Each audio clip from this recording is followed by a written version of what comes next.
Ladies and gentlemen, it is 6:30, so we will go ahead and call this meeting of the Alpharetta City Council to order. This is the meeting for December 7th, 2020. I'll note for the record that all members of council are present and accounted for. And if you will, if you're able, please stand and join us for the Pledge of Allegiance.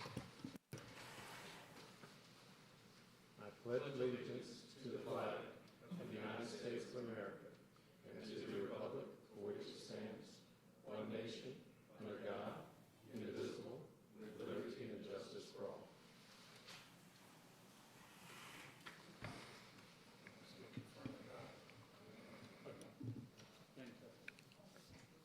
Next up, we have a presentation, recognition of one of our own. This is for the Georgia Recreation and Parks Association Student of the Year Award, Meredith Ray.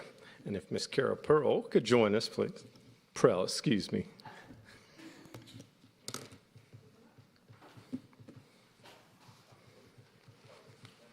Where do you want me? Right here? Where do I go? Right here. Thank you. Thank you, Mayor. Oh, look, he's not there. Thank you. I just am so excited to be here at City Council and with our council members to give this award to Meredith Ray. Meredith has worked at the pool 6 years total. She taught swim lessons for 2 years. Then she was a lifeguard for 2 years and then a pool manager for 2 years. And I nominated her for this award with Georgia Recreation Parks Association District 7.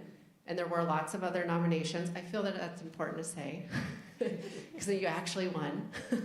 Some of these don't get many nominations, but the student award is important to me to recognize her. And at the pool, we get a lot of returning students and a lot of people that come back. And Meredith, her whole family has worked there, her older sister and her younger sister. So we have the Ray's legacy at the pool for sure. But Meredith went through last year as a manager some difficult times.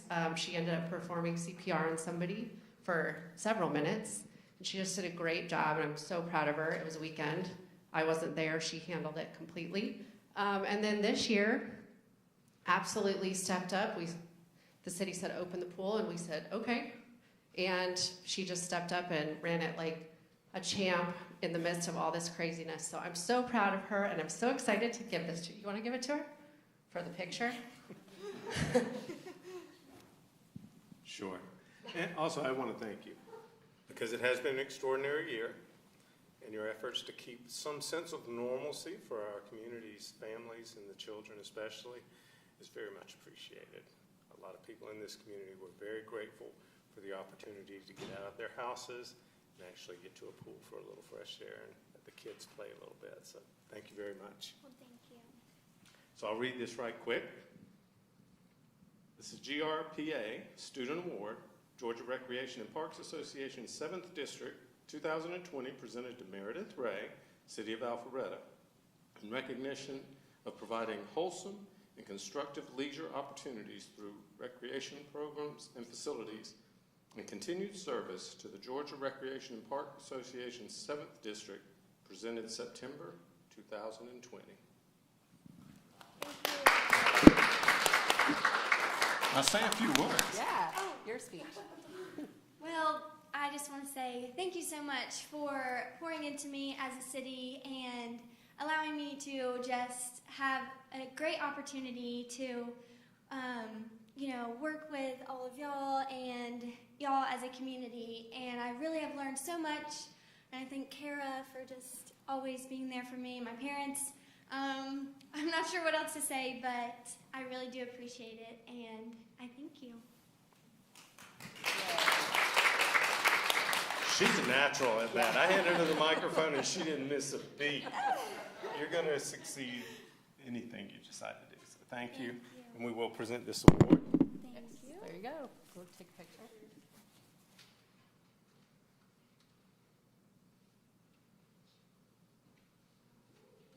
Thank you so Thank much. you. Yes, sir. Thank you.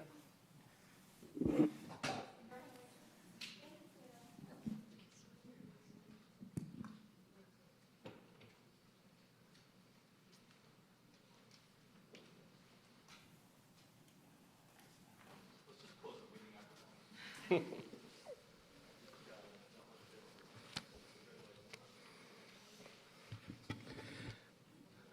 next up on the agenda for this evening is the consent agenda.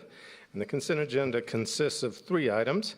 First being council meeting minutes for the meeting of November 30th, 2020. Second is the financial management report for the month ending October 31st, 2020. And the third is the alcoholic beverage license applications. There are 2 alcoholic beverage license applications, first being PH-20-AB-17, Rena's Italian Fishery and Grill, LLC. Rena's Italian Fishery and Grills, 240 Main Street, Suite M, Alpharetta, Georgia, 30009. And the second being PH-20-AB-18, Mikhail Mart, LLC. Mikhail Mart is 3325 Old Milton Parkway, Alpharetta, Georgia, 30005. Is there anyone who would like to remove anything from the consent agenda this evening? I'd like to remove the financial management report. Anything else? All right, so we will remove the October financial management report from the consent agenda. So we'll be voting on item A, council meeting minutes from November 30th, 2020, and the alcoholic beverage license applications. Any discussion? All those in favor of passing those 2 items on the consent agenda, please vote yes. Otherwise, vote accordingly. Did I do that again? Do we have a motion to do what I was just asking you to do? We have a motion by Councilman Hypes, a second by Councilwoman Richard. Now, if anyone is in favor of those 2 items passing on the consent agenda, please vote yes. Otherwise, vote accordingly. And it does pass unanimously. So now we'll take up the single item, which was the financial management report for October 31, 2020.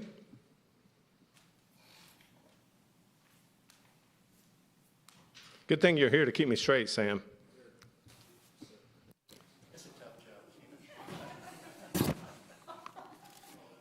Good evening, Mayor and Council. Yeah, the update for October with our revenues is pretty much the same, except for we did receive our insurance premium tax, which is like a gross receipts tax on the premiums that are underwritten in Alpharetta.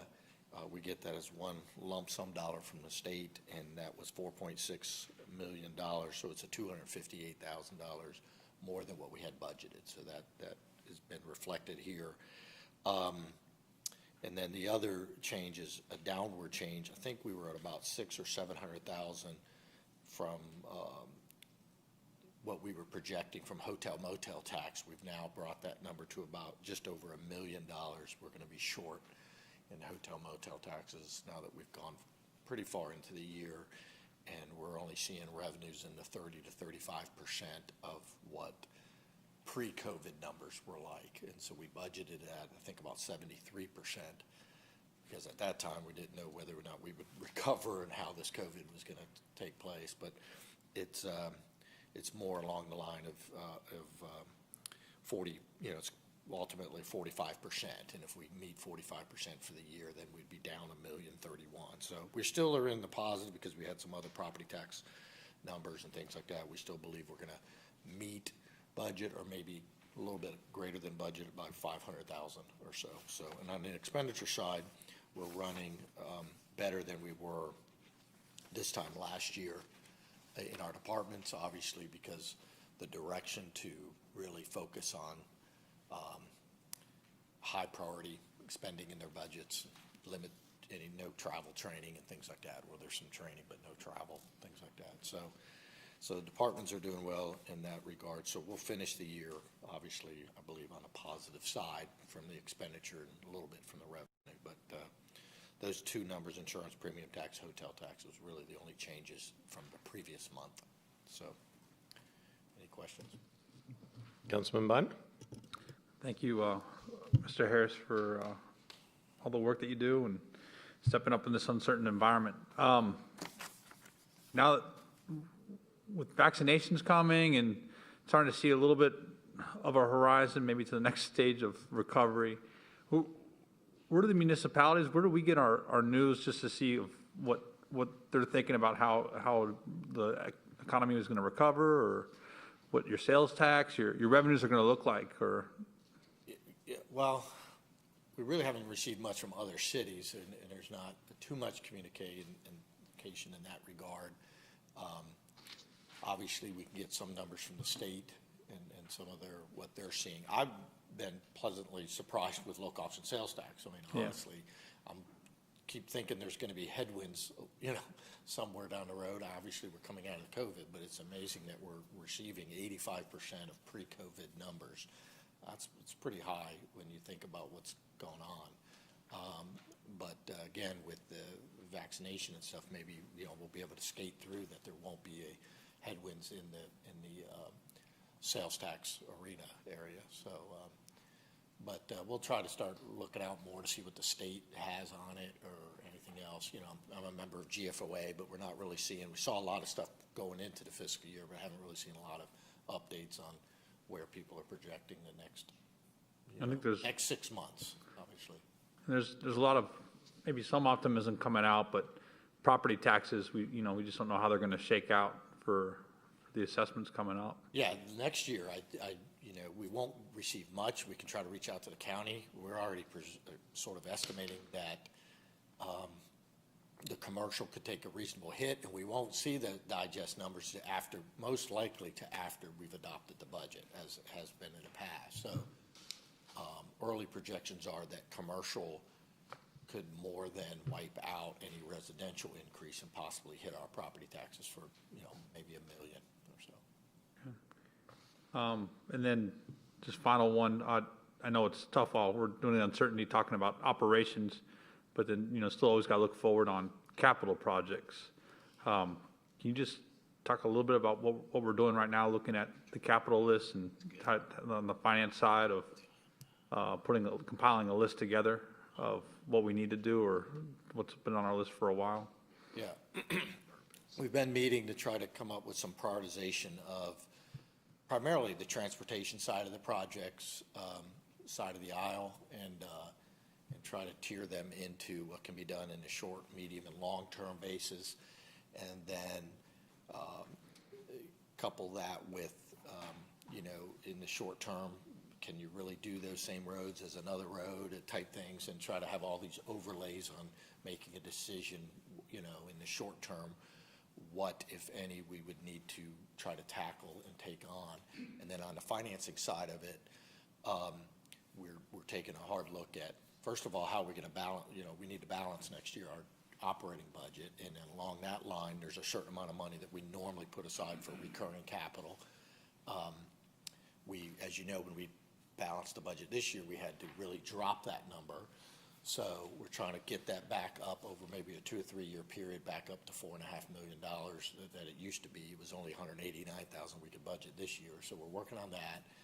And then we've been very fortunate that we have a lot of money in the cushions, as far as cash balances, fund balance from last year.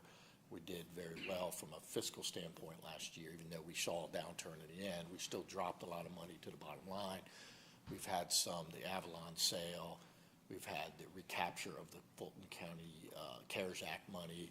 So that will all be looked at as far as trying to just maintain our recurring capital over the next few years, and then get with the council here and decide which projects are pressing and first, and then how do we solve that if it's beyond the means of the operating budget. You got a lot of headwinds. I think things are looking better, but uncertain economic environment, uncertain revenue coming from a T-SPLOST 2.0 or what rates would look like or anything. So I know you're juggling with making sure the list is correct of what we need to do, and maybe bringing to council what our options are for funding for if anything. So thank you. Sure. Thank you to you and staff for working on that. Appreciate it. Councilman Burnett. Tom, thank you. Mr. Mayor, thank you. With an overall millage rate of 5.75, what is that? What percentage of that services the debt? Is it 0.81? 0.815, correct, mills, When was the last time that number was that low? prior to 2000. 2,000? prior to 2000, yeah. So 20 years. Okay. I, when you talk about the reasonable, your words, a reasonable digest hit or a realistic one, did you say $1 million to the overall Could budget of see the it, city? you know, we assumed if we saw a 9%, I mean, I'm no expert in what we'd see in the commercial, but if we saw a 9%, I think it would be 9% drop on the commercial side of the equation. Residential's capped at the lesser of CPI or 3%, which it's going to be much lesser than 3%. It's sort of hard to gauge the new construction and what's going to come on the books there. But if you did that, the math on that, you'd be about $1 million decrease in our property tax number for next year. But even if we were, you know, if we were even, then the millage rates would stay the same right now. And to Councilmember Binder's question, the T-Splosh tax is collected through the end of 2021, correct? Correct. Well, no, through May, Is it the mid-year? April, May, I think it's March of '22, March isn't it, of Bob? 22. Correct. 22. Correct. So 15 months. Yeah. Understood. I think we have to have that conversation knowing that we've certainly pulled a lot of our capital projects over the course of what now is 2 fiscal years about how to catch up. 'Cause people live here for a reason. They expect it. Thank you. Thanks. Any other questions for Director Harris? Thank you, sir. Now, if there's no other questions about the financial reports, I'll call for a motion to approve the financial reports for October 31st, 2020. Second. I appreciate your anxiousness. I'm done. We have a motion to approve the financial report from October 2020, and we have the motion was by Councilman Binder, a second by Mayor Pro Tem Donald Mitchell. Any discussion? All those in favor of approving the financial management reports for October 31st, 2020, please vote yes. Otherwise, vote accordingly. And it does pass unanimously. So that'll wrap up the consent agenda, and we'll move on to the new business items for this evening. First new business item is consideration to amend the charter of the City of Alpharetta, Georgia by ordinance pursuant to the Municipal Home Rule Act of 1965, OCGA 36-35-1, et SWEC, to permit city council members to participate in city council meetings via teleconference consistent with state law. This is the first reading. And City Attorney Sam Thomas, you have the floor.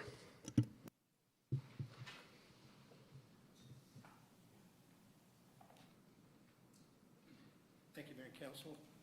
Let me see if this thing is this. Yes, there you go. This is what we call a home rule amendment to our charter. There are several ways to amend a charter. You can always go to the legislature and ask them to do it. But we also have another method, and that is by home rule. And it's a procedure where there are multiple publication and advertising requirements and time constraints in adopting it, but you can modify your charter by ordinances, and they call that home rule.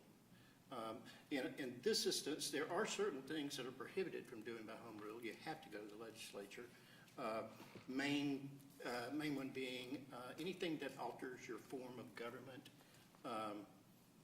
that's required to be done by the legislature. But this, what we're doing here, and the main purpose of it is just to get consistent with state law with respect to when we can conduct meetings by teleconference, and also where we can allow a council member to participate where they're out of the jurisdiction.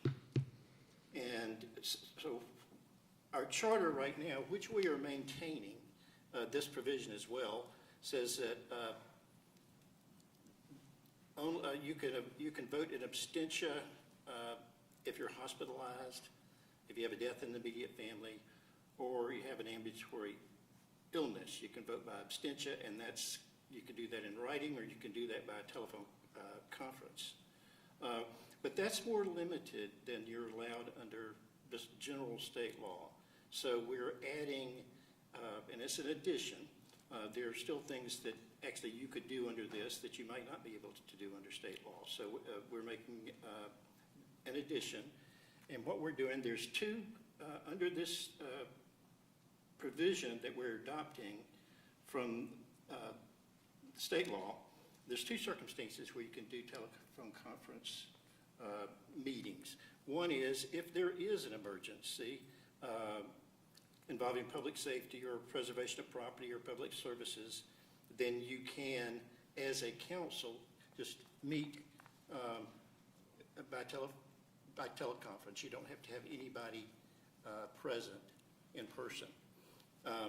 And we did that back, when we were initially dealing with COVID, but we were operating on our own emergency ordinance, not our charter, and on the state's emergency ordinance that allowed us to do that. But now, as we're moving forward, we're moving away from those emergency orders. So we want to incorporate that so that we can, on an ongoing basis, be consistent and have the potential to do that. The other situation doesn't involve there being a public safety emergency. It's just if you have a meeting and you have an in-person quorum in that meeting, someone who is out of the jurisdiction for whatever reason, a council member, they can participate by teleconference. So that's what this ordinance accomplishes, is to allow you to do that, and that just makes us again consistent with what's available to us now as the law changes, et cetera. And I'll be happy to ask any questions before I read the actual title of the ordinance. Councilman Burnett? Sam, thank you. My question is, it's twofold. I understand that this is a first reading, but my understanding that, one, with the governor's emergency ordinances 10 months later, still allow a municipality the right to vote remotely. Do you know that that's true or false? I don't believe that's correct now. He's extended a number of his orders, but I don't think that is still in place. I think they've now allowed it to go back to state law, which we really didn't have that would impact us because of the limitation in our charter. But this allows us to do that on our own without the governor stepping in and doing an emergency order. Second question is, this allows a council member or the mayor for any reason to be remote where there are 4 people present, correct? Well, yes, if you have 4 people present, if you have a quorum in person, then for the most part, yes. If you're out of the jurisdiction is the primary reason. Let's just say you're out of town, then you can participate remotely. Can we make that more restrictive for a second reading? Well, at this point, I would say no. Okay, that's a fair question. Well, my only ask is that a pandemic is a different circumstance than I'm in Hawaii for 8 weeks. This authorizes me to do both. Well, as the mayor said, we trust all of you not to abuse this. Sure, I'm here. Yeah. Okay, thank you. If I could, just to clarify, so it would allow someone to participate remotely if they felt necessary to quarantine themselves? Yes. Even if they weren't ill? It's either reasons of health, Okay. which would apply, or absence from the jurisdiction. So if someone feels they need, if they're sick or if they need to be in quarantine, even if they're not sick, those would allow remote participation, again, if you have a quorum in person. Right. I thought so, but I just wanted to clarify, because Yeah, I know that's a good the point. charter actually I think says I you left have to that part be out, ill, so that was- and that was one of the challenges we faced, is people had the potential for being exposed, and we wanted to make sure that they had the right to vote in protection of themselves and Yeah, the so now family and the you're other keeping me council. in line, which I know is a much harder job. And I don't get paid near what you do. Well, I don't know about that. I'm just teasing. Any other questions from council? Thank you, sir. If you would read the resolution, Yes, please. sir. Ordinance. An ordinance of the mayor and council of the city of Alpharetta to amend Article 2, Section 2.20 of the Charter of the city of Alpharetta, Georgia by ordinance pursuant to the Municipal Code Home Rule Act of 1965, OCGA Section 36, 35-1 et sec, to permit city council members to participate in city meetings via telephone conference consistent with state law, to repeal conflicting ordinances, to provide for an effective date, and for other purposes. And one thing I did also want to mention about the home rule, we have to have published and advertised the actual language of this ordinance several weeks in advance. So it's out there being advertised, and then we can't change it in a second reading. It has to be. So if we wanted to do something different, we can still have that opportunity to, but we can't really change it in a second reading. And I know there were also some questions about, well, can we make boards, apply to boards where there's really no reason in this charter amendment to do that, because they aren't prohibited in the charter from meeting that way. Although, as I told Kathy, I think that we probably should amend our, get consistent with our boards and commissions ordinance if we want to allow this for them, and to, and also modify bylaws that would be in conflict with this, because, all our boards and commissions have bylaws that would require an in-person forum. So if that's something that you want to move forward with later, we can certainly do that. Thanks, sir. I think that's probably a good idea to move forward with that. Any other questions from council? Thank you, sir. Ms. Cobb, do we have any public comment cards on this item? We do not, sir. But if there's anyone here that would like to come forward and speak on amending the charter for the ordinance pursuant to the Municipal Home Rule Act of 1965 to permit city council members to participate in city council meetings via teleconference, now is your opportunity to come forward. Seeing no one, we'll close public comment. Do I have a motion from council? Yes, sir. I move to amend the charter of the city of Alpharetta as read by Sam Thomas. We have a motion to approve by Councilman Binder, a second by Councilwoman Richard, and that is to approve the consideration to amend the charter of the city of Alpharetta, Georgia by ordinance pursuant to the Municipal Home Rule Act of 1965 to permit city council members to participate in city council meetings via teleconference consistent with state law as read by City Attorney Sam Thomas.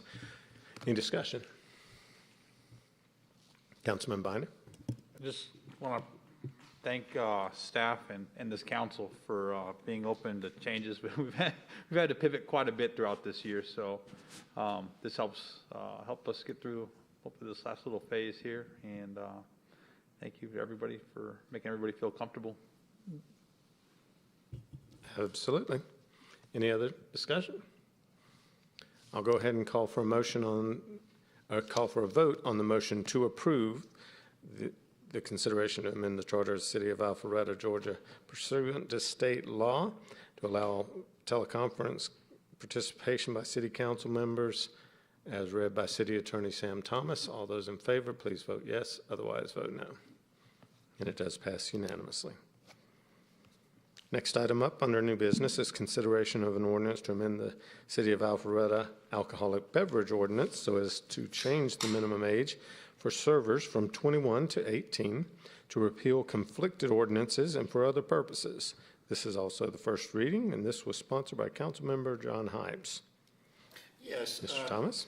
I remember one of the first things that I did for the city council when I moved up here in 1985 was put together a referendum for liquor by the drink or consumption on the premises, and that did pass overwhelmingly. But we had a pretty strict ordinance at the time, and most people wanted it to be very strict. And there were concerns about underage drinking, underage people being around alcohol, that sort of thing. So it was pretty universal at that time. The age 21 would apply to employees who, as a minimum age, who actually served alcohol. And we've not changed that over the years. We have jurisdictions around us, though, that have the age of 18, and I've checked with Roswell, I've checked with Johns Creek, I've checked with Milton, and they've not had issues with the difference between the 18-year-olds and the 21-year-olds as far as their ability to serve alcohol. We had instances where there was concern that young friends would sneak in and they would serve them and all that stuff, but we haven't seen any of that actually materialize. So all this does is change, and I know that our local restaurants have had issues with this over the years. It's hard to find enough servers sometimes, and particularly with this age limitation. And I know that, or at least I've heard that we've not been terribly consistent in the way that we've enforced this. So what this does, it changes it, makes it clear, it's 21,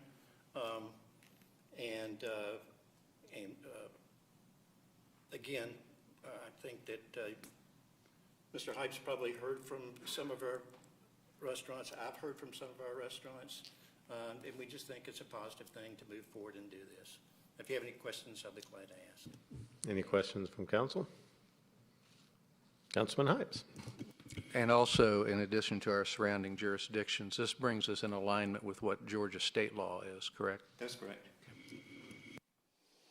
So I'll read the ordinance, the title, an ordinance of the Mayor and Council of the City of Alpharetta, Georgia, to amend Chapter 4, alcoholic beverages, of the Code of the City of Alpharetta, Georgia, to change the minimum age for employee servers from 21 to 18, to provide for an effective date, to repeal conflicting ordinances, and for other purposes. Thank you, sir. Ms. Cobb, do we have any public comment cards on this item? We do not, sir. But if anyone would like to come forward and voice their opinion on this matter, now is your chance to do so.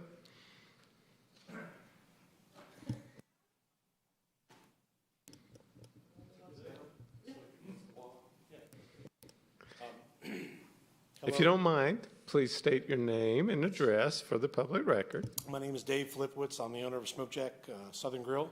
I live at 260 Canton Street. Sorry, it's not COVID. Just a little bit of nasal stuff. But I am in definite support of changing this. This is something that we kind of found out about at the end of November. And I will be honest, we've had numerous kids in 16 years I've been open that have been 18, 19, and 20 years old that are college kids that go to Georgia or Georgia Tech that have been serving alcohol. And we found out on the 30th of November that rhetoric was not changed, it just wasn't being followed. So I immediately called my friend John and said, we need help, because that's a big part of my thing. So I'm all about changing it to lead exactly what the state was, which we did some research on that too. So, thank you. Thank you, sir. Appreciate your investment in downtown way back when. If there's anyone else that would like to come forward and speak on this item, now is your chance. Seeing no one else, we'll close public comment. Do I have a motion from council?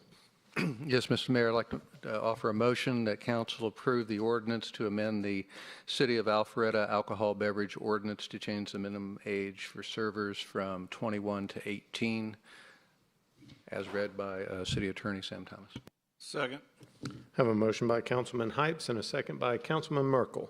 And that is a motion to approve consideration of an ordinance to amend the City of Alpharetta alcoholic beverage ordinance so as to change the minimum age for servers from 21 to 18, to repeal conflicted ordinances and other purposes, as read by City Attorney Sam Thomas. Any discussion? All those in favor of the motion, please vote yes. Otherwise, vote accordingly. And it does pass unanimously.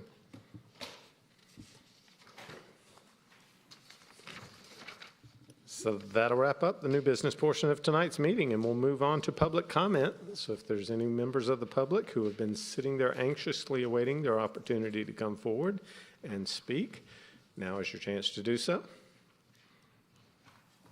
Seeing no one, we'll close public comment. Reports. Do we have any reports from council? Councilman Merkel. I would like to report that I've filled my seat on the BZA with the appointment of Michael Gordy. So I think I'm pretty caught up with all my vacancies. Yes, Michael Gordy is also in a position for the ethics, but that's not a committee that meets on any regular basis. That's an if needed. Yeah, I checked it out too, so. Right. Good to go. I'm sure he'll be a valuable asset to the BZA. Mr. Regas, you have a report for us this evening? Sure. Mayor and Council, earlier this evening, T-SPLOS 1 was spoken about a little bit. Just wanted to give you all an update on T-SPLOS 2. It's on your screen also. Going back to T-SPLOS 1, there were a lot of meetings between the county commission and the mayors in 2015, which led to legislation in the beginning of 2016, which led to the vote in November to authorize 3/4 of a penny sales tax for transportation improvements. That began to be collected April 1st of 2017, and that is the tax that expires March 31st, 2022. Now, the law provided one additional re-up of T-SPLOS, can be called T-SPLOS 2. So there's been some discussion between the mayors and the county again, what would happen, and it doesn't appear that there's the will of, I would say, the consensus of the mayors to go forward right now for the ballot in November of 2021. A lot of work would need to take place between now and then. Each city would have to approve their transportation list, and the agreement would be signed off on by the county and each of the 14 mayors. One change from this time around to 5 years ago is the city of South Fulton was not in existence then, and the county received 16% of T-SPLOS as we know it. I don't think they receive any of it now. So I'm not sure about their motivation to see this thing through. But anyway, that's one of the factors we deal with now. Right, and we'll take questions in a second. I just wanted to share with you, I haven't had a chance to talk with all of the council. On Friday, I had a meeting with the Fulton County Commission and the mayors from Fulton County outside the city of Atlanta.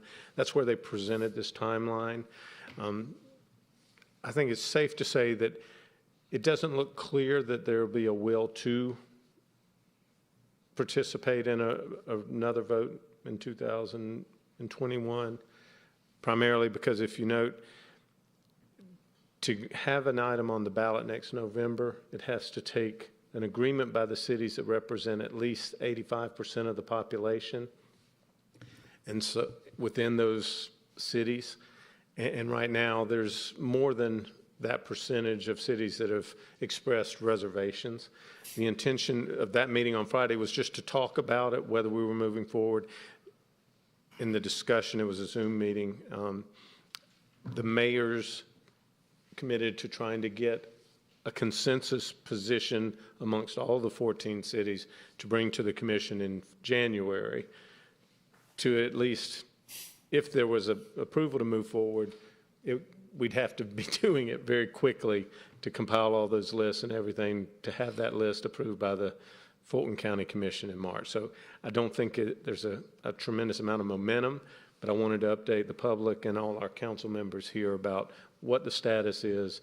And once I've had that meeting with the other mayors and we've decided on what our position as a whole moving forward will be, I'll certainly update our council members here and the public as well. But wanted everyone to know the status at this point because it is a critical decision.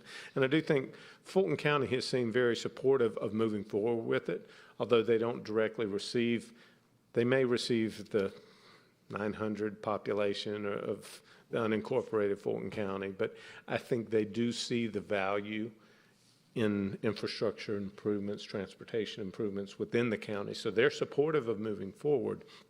I think there's just, on a municipal level, there's still some challenges with the timing and everything else. But I believe Councilman Burnett had a question. Sam, this is going to be for you as well. If this falls off in that March timeframe of 2022, like you had said from our tax digest rules, then the sales tax that Alpharetta residents will pay will go from 7.75 cents per dollar back to 7. Is that a correct assumption? Yes, sir. So is there a vehicle, if the voters in Alpharetta had an option from a legislature perspective, to where that 7.75 cents based on consumption, is there something that we can put in front of them this cycle to see what the appetite is to continue? Because I would rather not split it with 14 other cities, and I would rather go ahead and get our Alpharetta to a place where the sales tax is capped, and I don't care what they do with T-Splosh. They can pound sand for all I care. Thank you. Sam? Well, it would require the legislation to be amended that's currently in place. Whether that can be done in this upcoming legislative session is, your guess is as good as mine. But we could certainly present something to them, yes. We can certainly reach out to Don Bollier and the crew to get that going. Any other questions regarding the report? Thank you, sir. I appreciate it. Any other reports from council? Seeing none, ladies and gentlemen, if you're not going to join us next week for our final meeting of the year, I hope you have a wonderful holiday season. This meeting is adjourned.